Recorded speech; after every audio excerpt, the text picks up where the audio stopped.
அஸ்ஸலாமு அலைக்கும் வரஹ்மத்துல்லாஹி தஆலா வ பரக்காத்து. கண்ணியத்திற்குரிய ஈமானி சொந்தங்களே, நபிகள் நாயகம் ஸல்லல்லாஹு அலைஹி வஸல்லம் கூறினார்கள், அபூ ஹுரைரா ரலியல்லாஹு அன்ஹு அறிவிக்கிறார்கள், 7 வகையான விஷயங்கள் மனிதர்களை அழித்துவிடும். முதலாவது அல்லாஹ்வுக்கு இணை வைக்குதல், ஷிர்க், அல்லாஹ்வுக்கு இணை வைக்குதல். இரண்டாவது மனிதர்களுக்கு செய்வினை சூனியம் செய்தல். மூன்றாவது ஒரு மனிதனை அநியாயமான முறையிலே கொலை செய்தல்.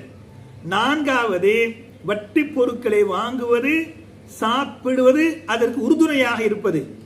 ஐந்தாவது அனாதைகளுடைய பொருட்களை அநியாயமான முறையிலே சாப்பிடுவது, அனாதைகளுடைய பொருட்களை அபகரிப்பது. ஆறாவது யுத்த களத்திலே மார்க்க போருக்காக வேண்டி போர்க்களத்தில் கலந்து கொண்டு எதிரிகளை பார்த்து புறமுதுகு காட்டி ஓடுவது, பயந்து கொண்டு ஓடுவது, அச்சமிட்டு ஓடுவது.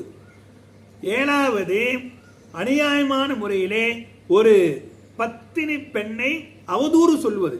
அநியாயமான முறையிலே நல்ல சாலிகான ஒழுக்கமான பெண்ணை அவதூறு சொல்வது என்பதாக நபிகள் நாயகம் ஸல்லல்லாஹு அலைஹி வஸல்லம் பதிவு செய்கின்றார்கள். அல்லாஹ் ரப்பல் ஆலமீன் இந்த 7 பாவங்களை அல்லாஹ் பாதுகாப்பானாக.